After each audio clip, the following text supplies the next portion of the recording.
today's report, pricing revealed and order books open for the most hotly anticipated vehicle of 2025. They can agree. The K backwards N Tasman. Just amazing. It's a gift that just keeps on giving. Move over Ssangong Musso, I would argue. There's a new monument to dual cab hideosity in town. And yes, I know that's not a word. Hilarious developments back at headquarters as well. The penny has just dropped seemingly that this thing is ghastly. So they're doing what they can to mitigate that a little at minimal cost, both here and overseas. And of course, there's the price, which is just unfriggin' amazing. Or in French, incroyable. Dude. Top-spec Tasman has leapt out of the blocks $12,000 more expensive than an equivalent Triton, which would be its closest competitor in the market. So just decipher all of that for me, Batman. Details next.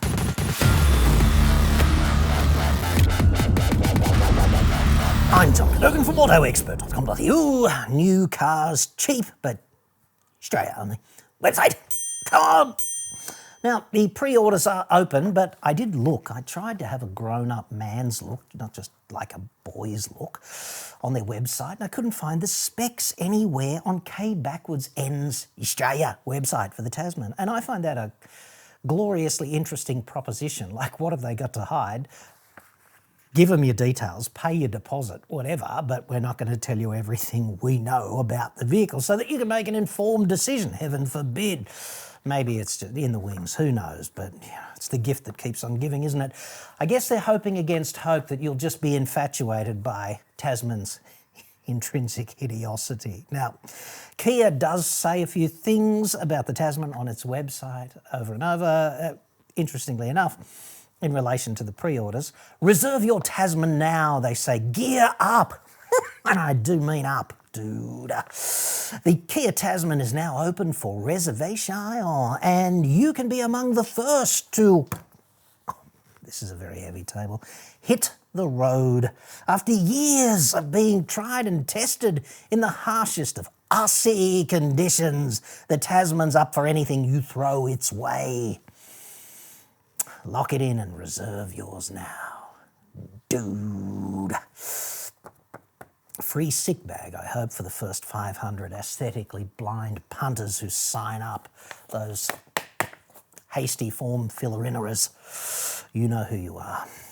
Now, pro tip, okay? On this business of after years of being tried and tested in the harshest of Australian conditions, let us just analyse that, shall we, briefly, before we get into these prices and specification, at least the ones that we do know.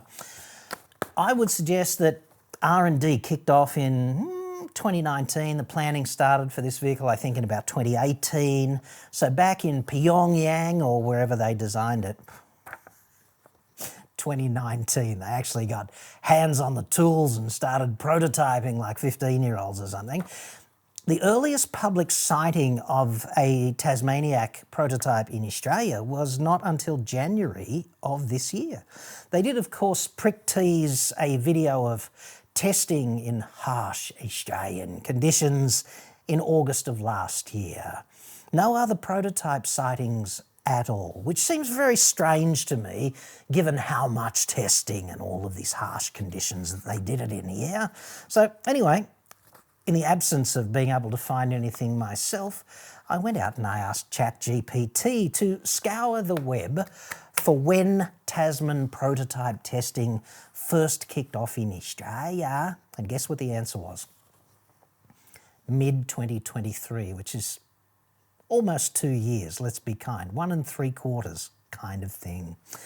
So that's a bit under 2 years any way you look at it. And if that's years and years of testing in Australia's harshest conditions, Okay. This report is sponsored by NordVPN. Get big savings plus 4 extra months of Nord for free right now in Nord's exclusive birthday deal. Go to nordvpn.com/AEJC. Online security threats are everywhere, but you do not have to be the next victim.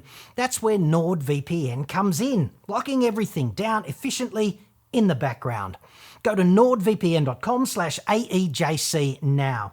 Every 2-year NordVPN plan receives that huge discount, plus a coupon that entitles you to 6 free months, which you can use to extend your subscription, or you can even give it to a friend.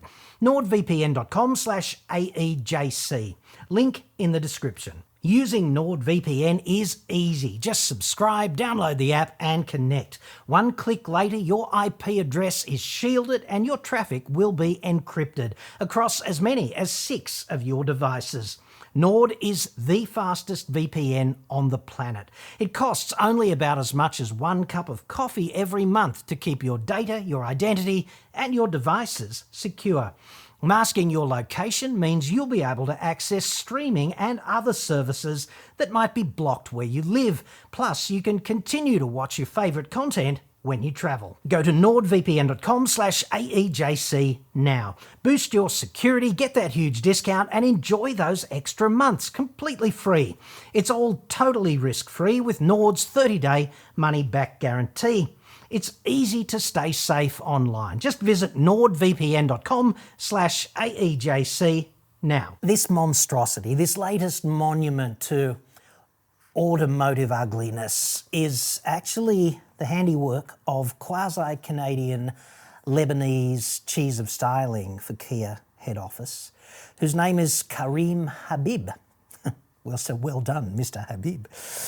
He's responsible for a personal opinion, bullshit design philosophy, which is called Opposites United. I do hope the agency didn't charge too much to make up that bullshit name. Anyway, and that might explain a few things, mightn't it, when you think about it, because it might explain why the inside of a frickin' Tasman and the outside of a frickin' Tasman look like they could come from 2 distinctly different vehicles. It might explain why the Tasman doesn't look like any other K backwards N product either. Like if you line them all up in a meet the family kind of sense, one sticks out as being grossly anomalous, does it not?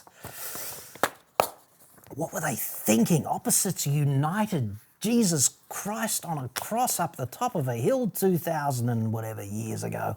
What a pity for Mr. Karim that the platypus was already designed, because he could have done that too, I'd suggest. The interior, to me anyway, is kind of elegant in a modern H.J. Holden kind of way. The outside is what appears to happen when the sergeant-at-arms of the Comancheros Motorcycle Club finds Robbie the robot finally and beats him mercilessly with the big ugly stick. Like, Jesus Christ. Mr. Habib has actually had quite a few things to say about the backlash against this monstrosity, his monstrosity. And I'll just read you a couple of quotes because they are excellent. He says, quote, "My perception is that the feedback has been polarising."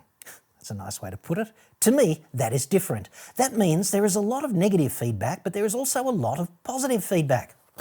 Well, I agree with that, Mr. Habib, except for the bit about a lot of positive feedback. See, polarising is like a magnet.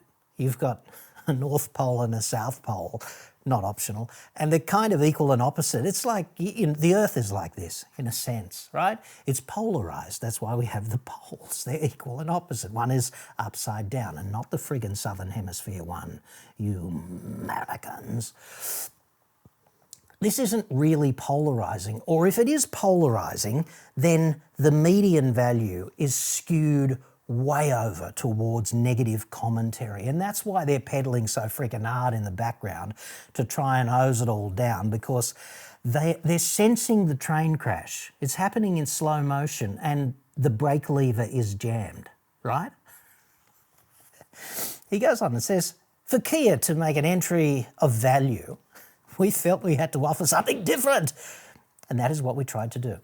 Well, different is wrong. That's where you're wrong in my estimation, Mr. Habib, because difference is not enough. It has to be compelling, and not compelling in, the ugliest stripper ever can't look away kind of way. It's got to be commercially compelling and visually compelling. You're entering a magnet with the ultimate, and a market, with the ultimate tool magnet being the Ranger, aren't you?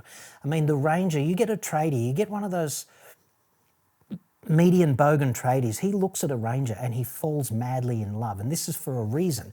And that's not because the Ranger is different. It's because it's compelling. The Ranger reaches out metaphorically and grabs him by the nuts, that man. And not in an aggressive way, in a come and live with me for 5 years kind of way. We've all had that. Ex-wife number 4 was a bit like that, frankly. Now, they have released, you say it can't be different, it's got to be compelling, right? It's got to, and if it's not doing that, difference is not enough. In fact, I would argue that difference alone, if you achieve difference by going down the ugly path, then that really is a cheap-ass option and it's not going to work. And I'd suggest that that's what we're looking at now. It's just not going to work. So they released in South Korea a thing called the Tasman Weekender concept, which is meant to de-shitify the design. It's got body-coloured fender flares, and because it's just a concept car, they can do all other kinds of kooky shit that you would never actually see on a production line. Like they've got these ridiculous lime green recovery hooks, and they moved the lights inboard a little bit by pumping up the fender flares, and they finally done what they should have done from the get-go, which was colour in the fender flares. And incidentally, those fender flares look so preposterously shit that A, when Kia brought the first ones here for the press to look at, they took one look at the fender flares and went, Jesus Christ, we have to paint those cars black because that's the only way the fender flares won't look shit. So they did that. Or they ordered them black. I don't know. I didn't get to the bottom of that. I could have, I suppose, but it doesn't matter. They selected only the black ones because internally they took one look at the fender flares on the light-coloured car and went, what do we do about that? And then between then and now, right, and between the Weekender concept and now, they've decided that they're going to offer body-coloured fender flares as a no-cost option, just to defray that criticism, if you like, from actual punters who might buy one. So there's that.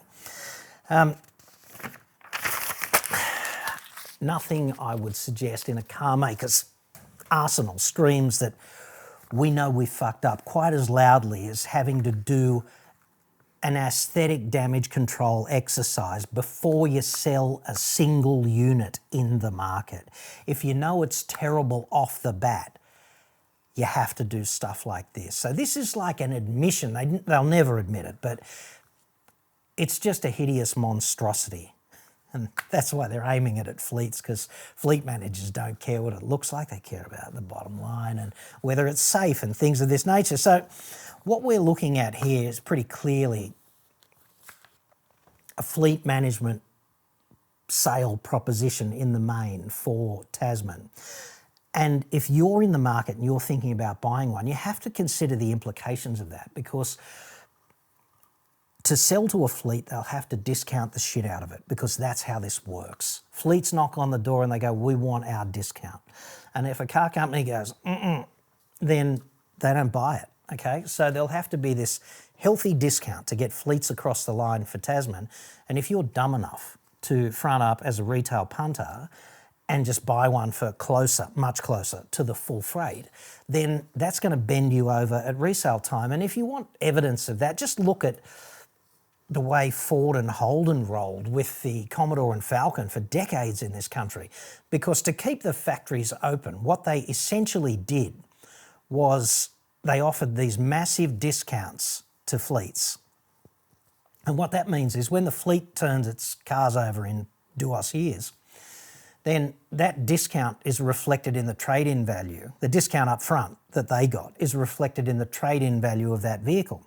So you, the mug punter, who paid much closer to the full freight, you turn up in 4 years and your vehicle is twice as old as the fleet one and therefore much less attractive, and the discount that affects the resale value also impacts your trade-in value, right? So essentially, you pay the fleet discount, or part of it, a big proportion of it, at trade-in time, which frickin' sucks for you, but that's a reason not to buy one. And I'm not trying to be an asshole about this to Kia. I would have loved it because I wanted to trade the Triton in. I was thinking about a new Triton, but then when I drove it, the ADAS was way too annoying and I couldn't stomach the thought of having that inflicted upon me for the next, I don't know, 4 years or something like that. So I boned that, and then I thought, maybe the Tasman. And then I took one look at it and I went, no, I'll just go to Specsavers instead, kind of thing. And now I'm thinking, I don't know, Shark 6 or GWM Canon Alpha Hybrid. Like, what else is there? They are actually different and somewhat compelling in the way that the Tasman's not. So let's talk about the specs we know now and compare the Tasman to the Triton, shall we? What we know about the Tasman, this is the X Pro version of Tasman. There's a few different specs. X Pro is at the top, and it's the one that is tweaked for off-road capability. But I'm sure if you parked at the front row of Dingo Piss Creek, they'd wonder why you didn't have all the ARB shit on it like everyone else, kind of thing. So it's got a few off-road extras, but we'll get to that. I'll deep dive into the specs in just a minute. But 3.5 tonne tow capacity, that's the X Pro. All Tasmans have a 3.5 tonne tow capacity. Triton GSR, just for reference, right? 3.5 tonnes. The GVM of the Tasman is 3250. The GVM of the Triton is 3200, so 50 kilos the difference there. The GCM of the Tasman is 6200 kilos. The GCM of the Triton is 6250, so 50 the other way this time. The payload, minimum payload for Tasman is 1,000 kilos, okay? If you want to do a novated lease, they will sell you one with a notional payload capacity just under 1,000 kilos. And you have to ask yourself about the ethics that underpin that also, I would argue, because we've got this regulation that vehicles with a payload capacity greater than 1,000 kilos do not get to be novated leases. They're not eligible for a novated lease, right? And I don't know what the rationale that underpins that regulation is, but just for shits and giggles, let's say that regulation is there for a reason. If that is the case, then what right does a car company have to have two identical cars side by side over there? If you teleported in from Alpha Centauri and probed them both, the only difference would be one has over 1,000 kilos of payload and the other one doesn't, but they are otherwise identical. In other words, the reduction is completely arbitrary, just so that a novated lease can be box ticked by a employee who wants one, okay? If you've got this regulation, if it's there for a reason, why doesn't the ACCC wake up? Because this is just sort of loophole splitting, you know? We got a regulation for a reason, they're sidestepping it using some loophole, and if that's unethical, then let's do something about that. Or if the regulation is bullshit, let's just delete it and move on with our lives and novated lease the shit out of anything, irrespective of payload capacity. So anyway, where were we?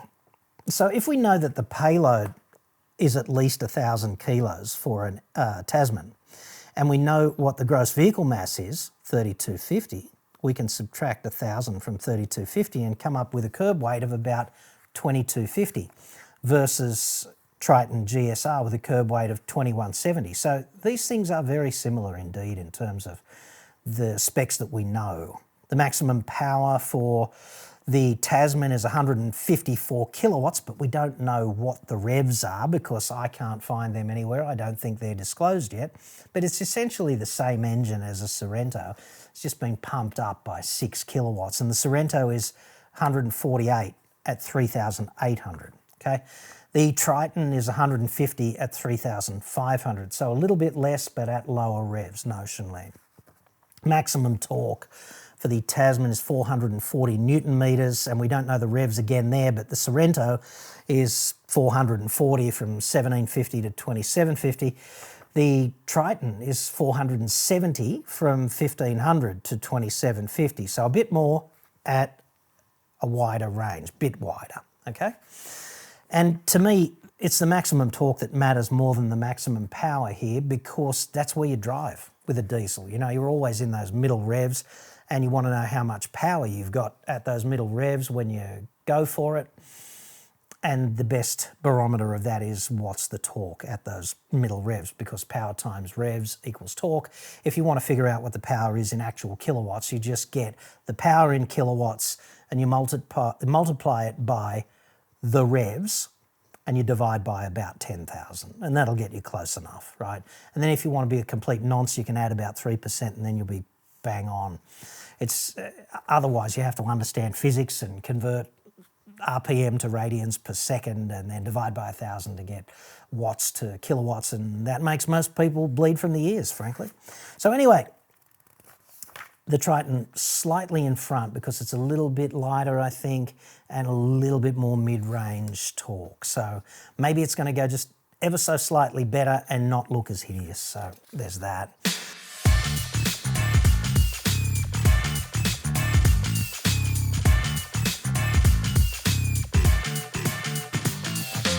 When we get up into the premium Tasmans, Jesus Christ, dude, like Triton GLS is 59 grand. It's 59,090 plus. These are all plus on-road costs, right? So exclusive of on-road costs because they vary from state to state. I hate doing drive-away pricing for comparative purposes for this reason, because if you're in WA or something, it'll be a different answer than if you're in New South Wales, whatever.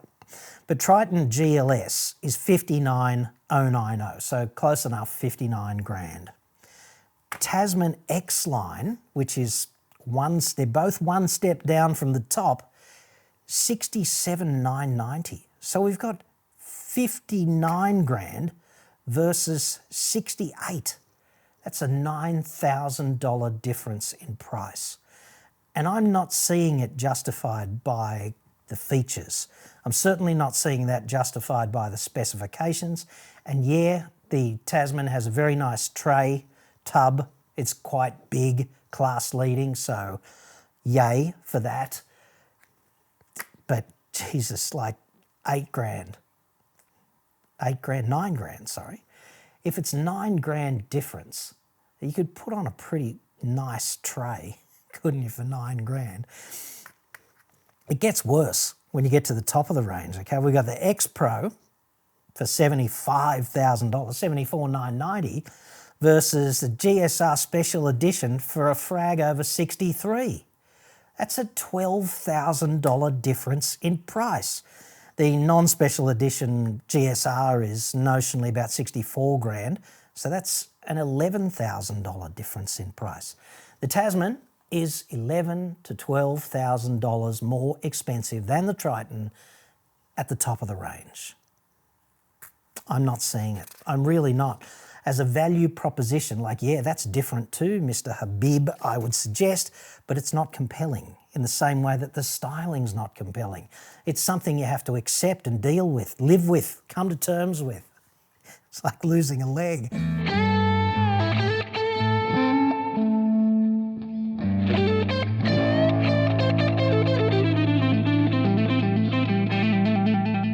I wanted to deep dive at the end of this video. I just wanted to say, well, you know, it's fine to say top of the range and top of the range, $12,000 more expensive, whatever. Is that justifiable? And I really did try to steelman the Tasman on justifying all of this. And you know what? I can't. I can't see the justification because I've had a deep dive in the specs. And what I did was I started with the key specifications that Kia listed in its press release concerning the pricing and order book opening for Tasman. When you go to X Pro, you get these things extra. So I started kind of with that. And then I went and compared Triton GSR because it is so directly competitive with the Tasman. Now, up front, before we get into all of that, Tasman does come with an integrated brake controller. And if you tow a trailer that weighs more than 2 tonnes with electric brake, it's got to have a brake controller, right? And that's going to cost you about $700. I just did a review on the Elect Brakes EB2 brake controller. It's on special right now for $700. Completely set up, 4 screws in the drawbar, you're good to go on the trailer. So instead of mounting it to the vehicle, you can have a brake controller that works perfectly well, and in some senses better, because you can get in situations where the vehicle is like this, particularly off-road, vehicle's going downhill, trailer's still on the level, and the accelerometer on the brake controller is better on the drawbar back here because that's on the flat still. If it's in the vehicle, it's going to assume the whole thing is on a hill and do mad voodoo with the proportionality of the brake response based on that sort of angular acceleration figure that the accelerometer's got. So better, I think, to be on the trailer. And in any case, as I see it, integrated brake controller is a $700 advantage versus the Triton. So there's that, and that is the Tasman's way. You don't have to spring for one. If you're interested in the EB2, I'll put a link up there and down there in the description as well. I know a lot of heavy towing dudes do watch this channel because I'm such a fan of caravanning, as you know. Now, the Tasman X Pro comes with 17-inch black alloy wheels and all-terrain tyres, and this is down from 18-inch wheels on the next model down. So they've oriented this more towards off-road ability by coming back in diameter ever so slightly. But realistically, it's not that much of a concession to off-roading because we're only really talking about ½ an inch worth of additional sidewall for flexing and conforming and growing the contact patch in soft conditions and things of that nature. But in any case, Triton GSR is rolling on 18s as opposed to the 17s for the Tasman X Pro. It's got an electronic locking differential, the X Pro Tasman, okay? So does the Triton. It's got a rear diff lock too. It's got this thing in the Tasman called X-Trek mode, and I have no fucking idea what that is, and I would have rather poked myself in the eye with a satay skewer than find out because it sounds like marketing wank. What I do know is that the Tasman has these terrain modes. It's got snow, sand, mud and rock. And the Triton has one more terrain mode than that. It's got gravel, snow, mud, sand and rock. Plus it's got hill descent control and active yaw control. I'd be surprised if the Tasman X Pro didn't have hill descent control. No idea about the active yaw control or whether that's worthwhile either. I think a lot of this off-road stuff is a bit of a wank, frankly. Tasman has a ground view monitor, which allows you to see the terrain ahead when you're off-roading. Camera system looks ahead like that. So does the Triton. It's got GSR we're talking about. It's got surround view and a forward view camera. So they're equivalent in that respect. The Tasman does have a premium sound system. It's a Harman Kardon. The Triton sound system in GSR is not branded, but it's got 6 speakers and wireless Apple and wired Android and sat-nav and Bluetooth with USB-A and USB-C, and it's got 1 wireless charge pad. That's the Triton. The only difference there is a brand name on the sound system for the Tasman and Duos wireless charge pads. It's got his and hers or Mars and Trev, whatever, wireless charge pads. So is that a reason to spend 12 grand more? I'm not sure it is. The fuel tank in the Tasman has a bash plate and unknown about the Triton. But you know what? I've never had a Triton owner write to me and say, I just put a stump through my Triton's fuel tank. So I would have thought that the fuel tanks in most vehicles is pretty well protected, and a bash plate can't hurt, I suppose. But yay, is it a reason to spend an extra 12 grand? Not to me. The Tasman has a heated steering wheel in X Pro, and so does the Triton. Ambient mood lighting, brackets full, Kia says, for the Tasman X Pro, and I couldn't be asked researching that for the Triton, because my view is, who cares, dude? It's a ute. If you care about the ambient mood lighting in a dual cab ute, you best go get your vulva waxed. And I say this with complete logical, objective mindset, because I don't care about it and I have no desire to go and have my vulva waxed. Therefore, if you do care about it, it's a fairly short dot joining sequence. And it must hurt too. It must really hurt. Where were we? Heated seats in the second row for the Tasman X Pro. Not so much with the Triton, but how soft do you want your children to grow up? Come on. Ventilated seats in the first row for the Tasman X Pro. Triton also has that. Powered passenger seat, 8-way. Kia says for the Tasman X Pro. Triton, I couldn't give a rat's ass. If the passenger's not comfortable, that's a matter for them, right? Sunroof, yes, for the Tasman X Pro. No, for the Triton. So maybe that's got value. Maybe you see no value at all in being bombarded by any extra UV. Who knows? It's got an off-road page, the Tasman. Who doesn't want that? With steering direction and steering angle. What's the fucking difference? And oil levels, etc. I don't know about you, but I could count on one hand, and I've been off-roading a lot, incidentally. I could count on one hand, however, the number of times I was ever grossly unaware of what direction the wheels were pointed in, or in some demanding off-road context, did I ever really need to know right then and there what the oil level of something was? Definitely not, right? I've been a bit worried about the tide coming in a couple of times, but not the oil level of this and that, not in the moment. Good to check the oil level from time to time, just not really a need-to-know thing when you're dealing with a dynamic, demanding off-road situation. And of course, the Triton GSR has real leather, whereas the Tasman's leather is fake, or as they would put it, synthetic leather, which is one of the all-time great bullshit terms, I'd suggest, because leather has to be the skin of a dead animal. If it's not that, it's not synthetic leather. It's plastic. That's just what it is.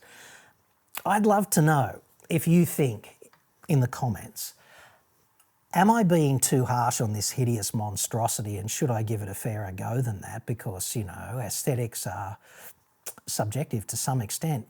I'd suggest I'm not, but you might have a different view on that. And if I am wrong in your estimation, knee me in the nuts over it, metaphorically, in the comments. I'd really, really enjoy that, dude. And also the pricing and the value. If you could get a Triton GSR for $12,000 less than a Tasman X Pro, what could possibly motivate you to buy the Tasman when they're so close in every other respect? Where is the additional $12,000 in value? I mean, if you look at it this way, if you had 75 grand to spend and you bought a Triton GSR and took it to ARB and dropped the 12 grand on it, would it be distinctly, demonstrably better than a Tasman X Pro? That's another way of looking at it, I suppose. And I'm not trying to be a card-carrying cock to Kia. I love some of their vehicles. The Carnival is awesome, and the Sorrento is awesome. Sportage is awesome as well. Their core vehicles are really good. But I'm gobsmacked that they've dropped the ball so badly with the Tasman.